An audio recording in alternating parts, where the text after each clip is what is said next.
கூடியிருக்கின்ற அனைத்து தாய் தமிழ் உறவுகளுக்கும், இங்கே கலந்துள்ள மாற்று கட்சியை சேர்ந்த எமது ஆர்வலர் நண்பர்களுக்கும், அடுத்து எமது கட்சியை சேர்ந்த எமது உறவுகளுக்கும் அனைவரையும் வரவேற்கிறேன். இதில் நம்ம கருத்துக்கள் நிறைய இருக்கு. சுருக்கி மட்டும் சொல்லியிருந்தேன்.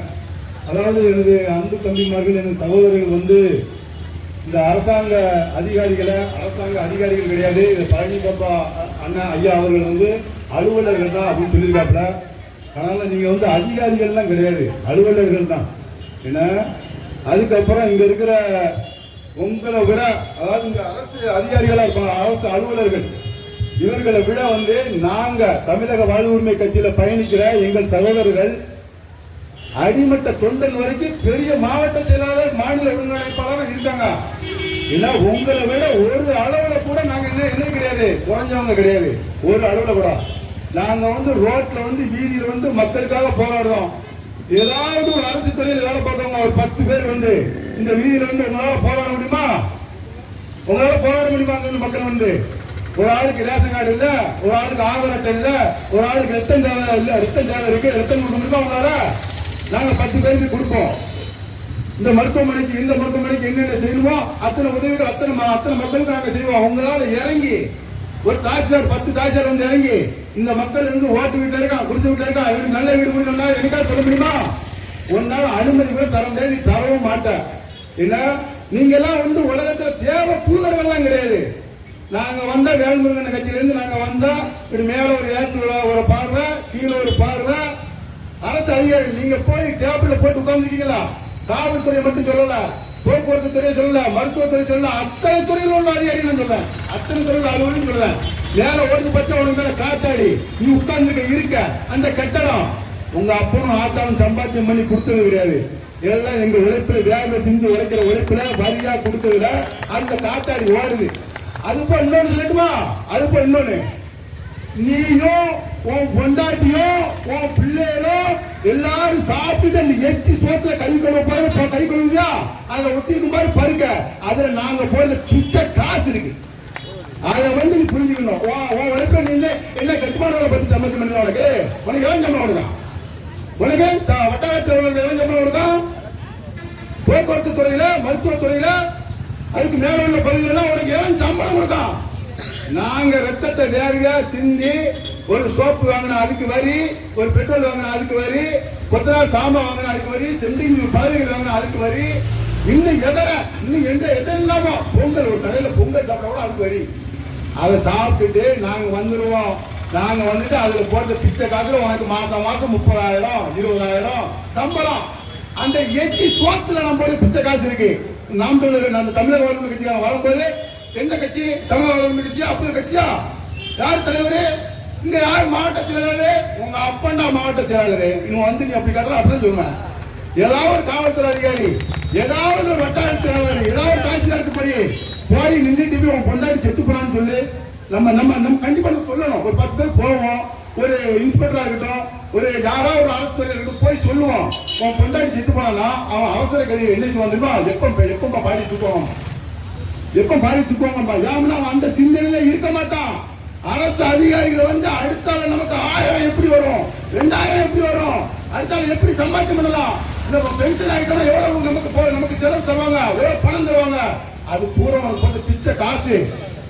ஏன் தெரியுமா? அந்த பதட்டத்திலே இருப்பான். எப்ப பாடி தூக்குவாங்க. அப்ப இன்னொரு வார்த்தை சொல்லணும், எப்ப செத்து போனவன் பொண்டாட்டி, எப்ப தூக்குவாங்க, சீக்கிரம் காரியத்தை முடிக்கப்பா, எப்ப செத்து போனவன் பொண்டாட்டி. அப்பதான் ஒரு நிலைக்கே வருவான்.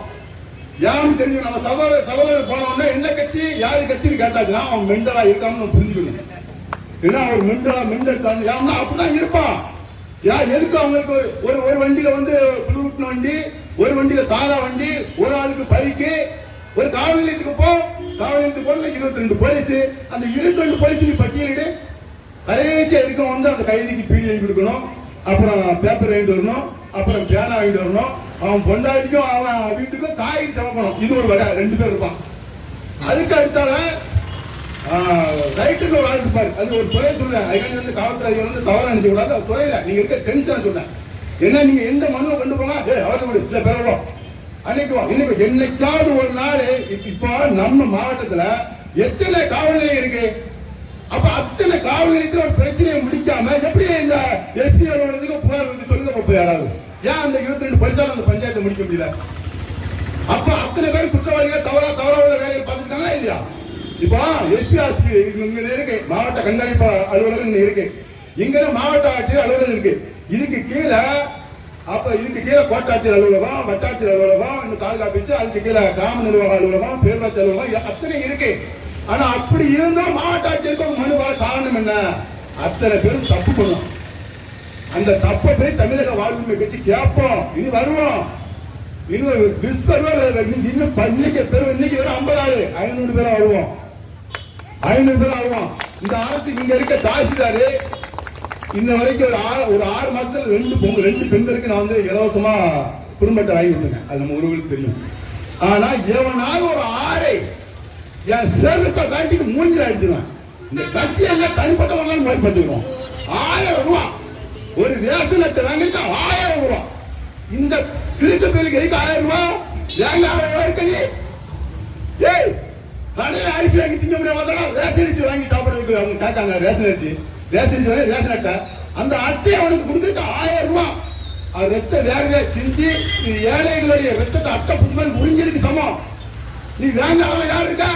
அன்னைக்கு அதை அப்ளை பண்ணும்போது 1000, அந்த ரேஷன் அட்டை கொடுக்கும் போது ஒரு 1000.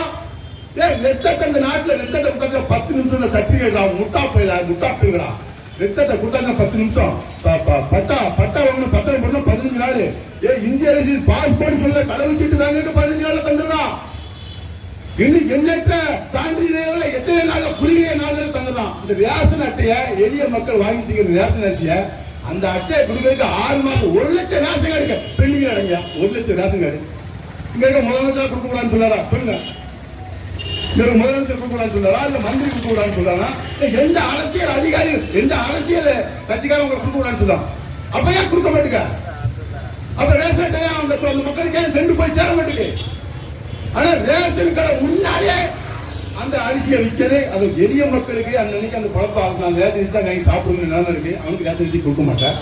அதே அரிசிய இதே இந்த சோதனை சாடு புதிய சோதனை சாடு வழியே தான் 40 மூட 50 மூடன்னு போயிட்டு இருக்கு.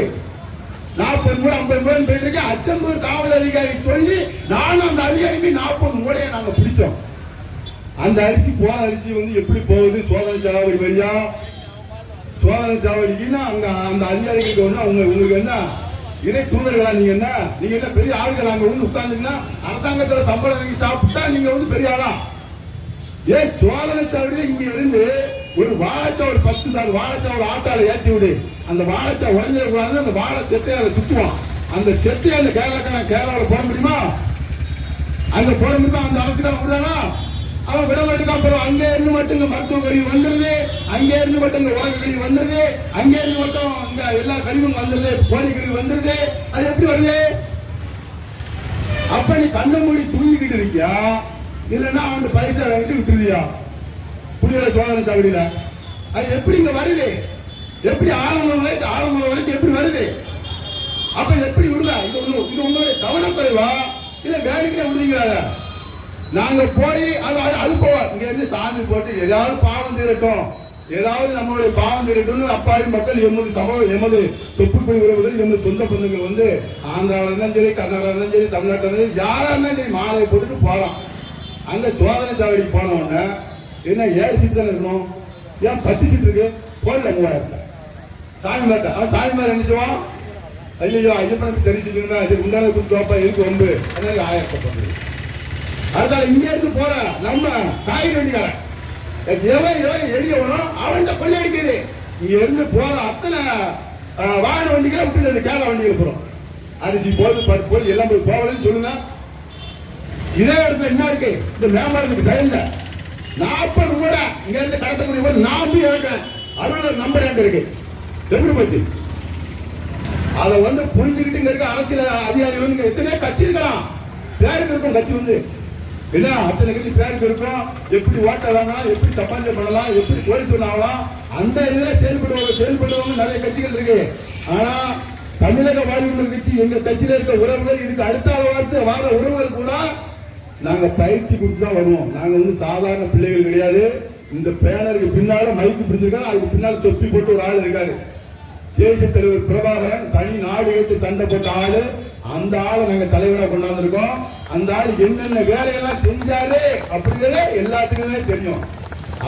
அந்த ஆளை நாங்க தலைவராக கொண்டாந்துருக்கோம். என்ன அதன் அடிப்படையை நாங்க சொல்லுவோம். நாங்க வருவோம். எங்களுக்கு எளிய மக்களுக்கு போராடுங்க, எளிய மக்களுக்கு செஞ்சு கொடுங்க வந்து வருவோம். நீங்க செஞ்சு கொடுக்கணும். ஏன்னா பரிதவிச்சுட்டு இருக்காங்க மக்கள். வந்து எந்த இடத்துக்கு போனா அந்த காரியம் முடியும், எந்த இடத்துக்கு போனா அந்த காரியம். பத்திரப்பதிவுத்துறையில எவ்வளவு ஊழல் நடக்கு. சாதாரண 18,000 ரூபாய்க்கு முடியக்கூடிய ஒரு பத்திரப்பதிவு 40,000 50,000 அதையும் முடிக்க மாட்டேங்க. யாரும் ஊழல் இல்லையா உங்களுக்கு தெரியாதா? இந்த பத்திரம் எவ்வளவு தான் முடிவு தெரியாதா? அது எந்த ஆள் பண்ணானா? எளியவன் பண்ணானா எவன் பண்ணானா? அப்ப அதை சரி பண்ணக்கூடியது யாரு? அதனால வந்து உறவுகள் வந்து அரசு அலுவலர்களாக இருந்தாலும் சரி, அரசு அதிகாரிகளை நீங்க நினைச்சுக்கிட்டாலும் சரி, எளிய மக்களுக்கு உதவுங்க. அதே சமயத்துல பொருளாதாரத்துல மேம்பட்டு உதவுங்க. அதை விட்டுட்டு நாங்க வந்து இன்னும் கைவிட்டு வாங்குவோம். உங்களால என்ன செய்ய முடியும் பாருங்க. மருத்துவத்துறையில தம்பி சொன்னாப்பல மருத்துவத்துறையில பின்னால குப்பை. இப்ப இந்த ஆண்டு மைண்ட பண்ணிட்டு எல்லா செல்லும் காமிப்பேன். இங்க எங்க சுகாதாரத்துறை எங்க செயல்படுது? சுகாதாரத்துறை எங்க செயல்படுது? எல்லா பக்கமும் குப்பை. அந்த மருத்துவமனையில இந்த வரைக்கும் ஆச்சு. தமிழ்நாட்டில் எத்தனை மாவட்டம் இருக்கு? அத்தனை மாவட்டத்தில் தலைமை மருத்துவமனை இருக்கு. இந்த வெளிநோயாளிகள் ஒரு கவுண்டர் இருக்கலாம் பாருங்க. தியேட்டர்ல கவுண்டர்ல கீழே நிக்கலாம். மற்ற இடங்கள்ல ரேஷன் கடையை கூட நிக்கலாம், காவல் கூட நிக்கலாம். ஒரு பேஷண்ட் அப்பா லைன்ல வரிசை நிற்பான் தலைமை மருத்துவமனையில. பேஷண்ட் எப்படி நிக்க முடியும் வெயில?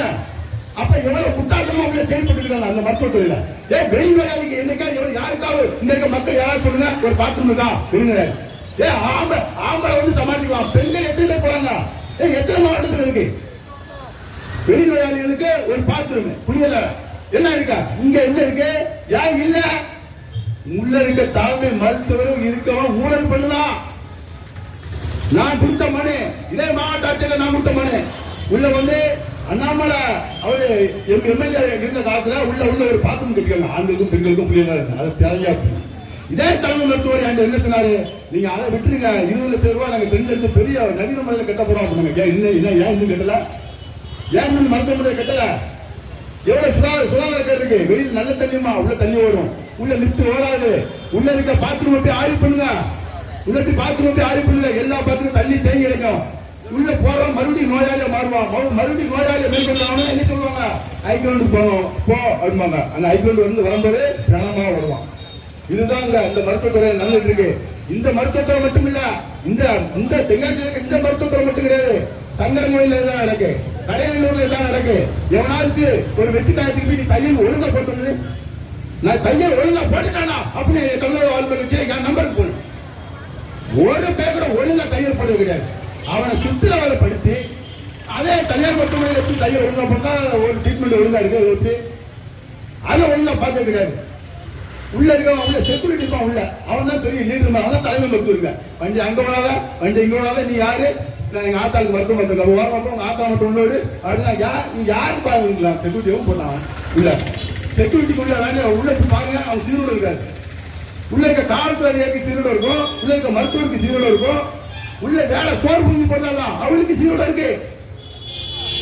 எந்த செக்யூரிட்டிக்கு எந்த இடத்துல அவனுக்கு சீரோட முறையா இருக்கு?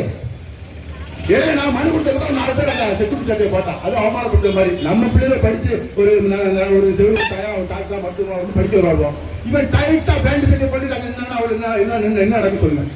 படிப்பு ஒம்பா போகும், வாழ்க்கை ஒம்பா போகும். அதெல்லாம் சிந்திச்சு செயல்படணும். நாங்க இனி தொடர்ந்து மக்களுடைய போராட்டத்தை நாங்க கையில் எடுப்போம். அதனால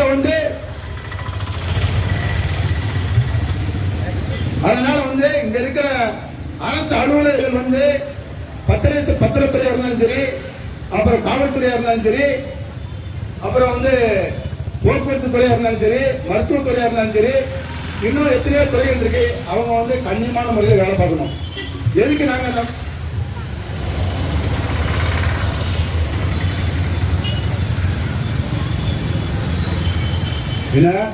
அதனால புரிஞ்சுக்கணும்.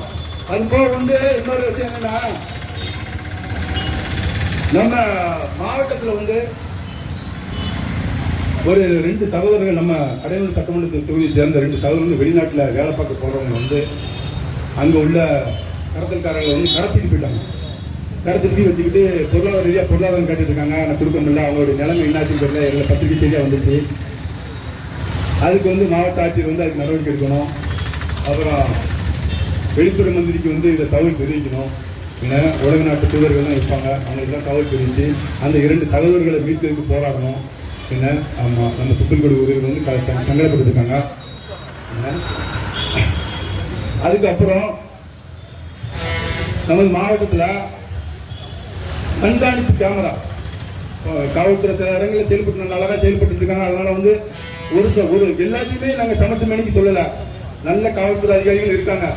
முக்கியமாக கண்காணிப்பு கேமரா கிராமப்புறங்கள்ல நகரப்புறங்கள்ல கண்டிப்பா வைக்கணும். அதுக்கு நீங்க முயற்சி எடுக்கணும். ஏன்னு கேட்டா, கஞ்சா கேரளாவில இருந்து எப்படி வரும், தேனியில இருந்து எப்படி வரும், ஒரு பேரூராட்சிக்குள்ள வந்துருது, ஒரு பஞ்சாயத்துக்குள்ள வந்துருது. அப்ப இத்தனை செக் போஸ்ட், இத்தனை காவல்துறை, இத்தனை அதிகாரிகள் இருந்து என்ன பயன்? அப்ப அந்த கஞ்சா உள்ள வந்ததுனால எவ்வளவு பிரச்சனைகள் வருது. பையன் நீங்க கூட்டு போற 4 பேரை கூட்டு போறீங்க, அதுல ஒருத்தன் தான் இருந்துட்டு இருப்பான், அதுல மாட்டு தேவையில்லாதவன் மாட்டிடுவான், அவனை தூக்கி உள்ள போட்டுருவீங்க, அவன் வெளியே வரையில கேடியா வந்துடுவான். அப்ப கேடியை உருவாக்குறதுடைய காரணம் என்ன? இந்த காவல்துறைகள் சிலர் பேர். அதனால எல்லாத்தையும் சொல்லல. அதாவது குற்றவாளி மட்டும் பிடிக்கணும். 10 பேர் 15 பேர் கூடியிருக்கான், கூடியிருக்கணும் உங்களால சமாளிக்க முடியல. அப்ப பழைய மாதிரி கம்பு எடுக்க வேண்டி இருக்கு. அப்ப நீங்க தான் எடுத்து சொல்லி என்ன செய்யணும்? கம்பு எடுத்தா மட்டும்தான், அது உண்மைன்னு சொல்லிக்கலாம், கம்பு எடுத்தா மட்டும்தான் இப்போ உள்ள பையங்க திருந்துவாங்க.